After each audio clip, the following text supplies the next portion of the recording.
Happy to be joined by Bruce Boyington, who's going to be back in action. NEF 66 Salute, May 16th. It is right around the corner. Bruce, how you doing? Probably pretty damn good. You're getting some good weather over there. Yeah, I mean, finally, it's always this time of year, man. Is always a special time of year because of the winter in Maine, and just finally getting the sun and a little bit of green grass in the background.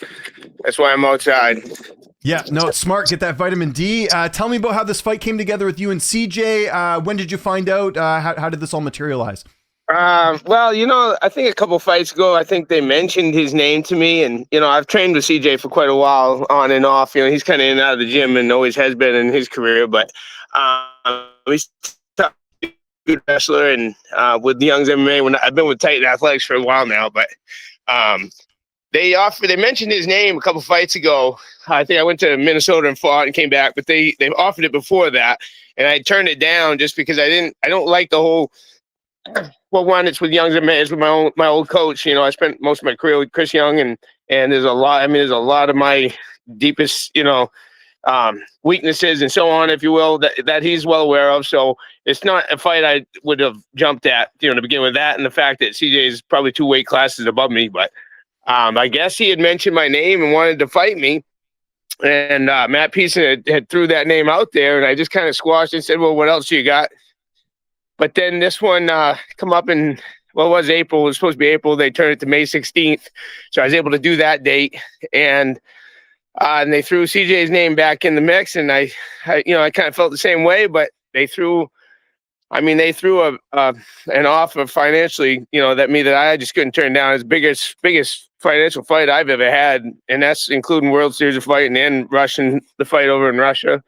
Probably the biggest payday any pro fight has ever had in the regional scene. If I had to take a guess, that's a guaranteed purse. I don't want to go into it, probably throwing them under the bus because everybody's going to want more money now. But I mean, it's kudos to NEF for doing what they're doing after such a long story career. And despite the size difference and everything and the controversy with the former teammates and whatnot, Okay, well, there we go. A lot to sort of unpack there. So, as far as the matchup goes, obviously you're pretty familiar with him. How do you feel like your style matches up against his in this fight? It's, I think I say this every time I've ever had an interview. I find myself saying the same thing, and it's no secret what he's going to try to do. It's no secret what I'm going to try to do. And it's just whoever's going to be able to implement their game plan. He's going to go out. I mean, he's a good wrestler. He's got a bigger size and strength on me. He's going to go out and try to get a hold of me and try to hold me down. And I'm going to go out there and I'm going to try to stay moving. I'm going to try to pick him apart and put him to sleep if I can.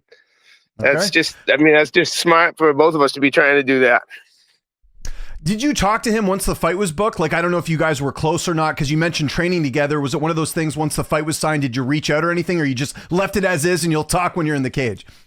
Yeah, I don't know him. CJ's a man of few words as it is, so it's kind of hard to know where he's going and what the whole point of him throwing my name out there was. But no, I haven't talked to him. I actually ran into him. I think it was maybe last summer at one of our kids, mutual school. The kids were both doing sports, and we ran into each other and talked for a bit. It was the last time I talked to CJ, and we talked about him getting back into it and whatnot. And next I heard, he was asking to fight me. So it's kind of strange for that name to pop up, especially how the conversation went with him last time. But I mean, I know people trying to get a fight with me. It's a main event fight, in our hometown. It's a big deal, especially for somebody like him that hasn't had many of them.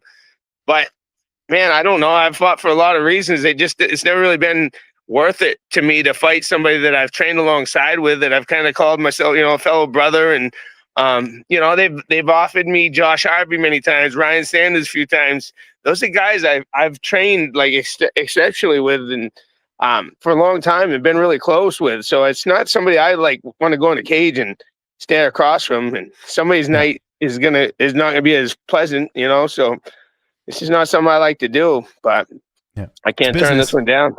Yeah, I get it. So where are you training now, and who's helped you get ready for this fight? Who's preparing you, training partners and all that?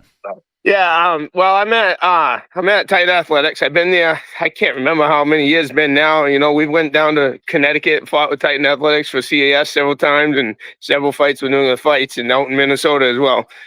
for it's not LFA, but Ignite Fights is part of LFA or whatnot, matchmaker.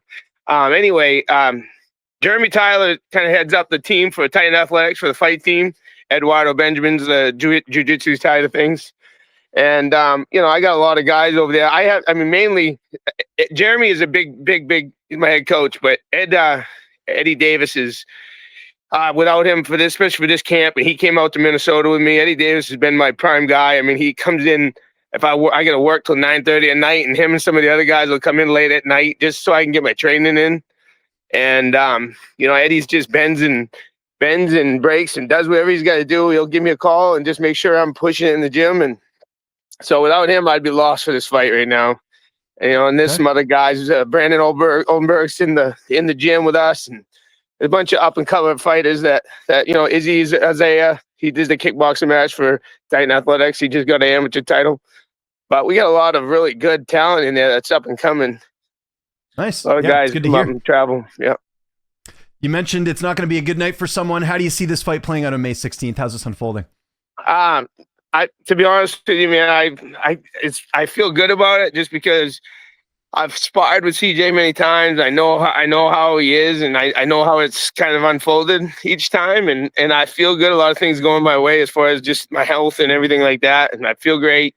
I see him getting caught with something, as I always do. I try to make that vision come true, and I mean, I don't like to think about that as much as it kind of disappoints me to have him call my name out. I know he's got kids too, and I don't like the idea of him getting knocked out of something in front of his kids if that's what happened. But if I was to lose, it's going to be a shitty night for me as well. But one way or another, it's going to go down. Somebody's got to lose, and I see him getting knocked out if I'm being honest. But that's not trying to sound any certain way. It's just how I've experienced it in our sparring matches in the gym and whatnot. And I know I know he hasn't been in the gym. He's in there right now training as far as I know, but he kind of comes in and goes out as he feels like being part of MMA, and that catches up to you. It's hard to stay with somebody that's been doing fighting all their life. So we'll see what happens. 46 years young, Bruce. What's next after this? Not looking past the 16th, but what do you got planned the rest of the year? Yeah. Well, dude, my kids are getting up there now, and their sports are taking over. To be honest with you, my oldest son Riddick is going to be doing a wrestling match to open up the show here in May 16th for New England Fights. Yeah, he's only 16. He just turned 16, so he wrestles for Penobscot County Wrestling, and they did something special for him to kind of get in there because he's dying to fight, in the cage as well. But he's going to be 18, so that's his first night to kind of be influenced into this. And so I'm focusing on the kids after this. I do want to fight. At least one fight with him when he can fight at 18. We'll see. I'm gonna be pretty old by then, if I'm not already. But it's not a matter of being able to get in the cage and fight. It's just navigating life around fighting now. It's a little harder when you're older and kids are older. Yeah, but I'm gonna just stay in shape because I love being in shape in the gym with Titan Athletics. My brothers and my family over there. I'm always gonna be in there as much as I can. And other than that, we'll see what happens. Fight gets offered, and if it makes sense like this, I'm not going to say no to it. I don't care what age I am. I love it. Bruce, thanks for doing this. I know you're a busy guy. If there's anyone you want to thank before we get out of here, any sponsors, any social media you want to mention, I'll give you the last word. JPR, all right. John Roberts, Plumbing and Heating, WA Bean and Sons, all right. They're big meat industry over here in Bangor, Maine, and I've got a bunch of PNC at Portland Nutrition Corner there on my shirt right here. I've got a lot of people that have helped me in my corner. Titan Athletics, the big one. Eddie Davis is another one. I got to shout out to him for all his help. Jeremy Tyler and all the Tyler family. Just thank you, James. I know you've been doing this a long time, man. It's an honor to be on your show again, and I appreciate you reaching out. I'm very grateful for everybody that's been a part of my journey up until this point.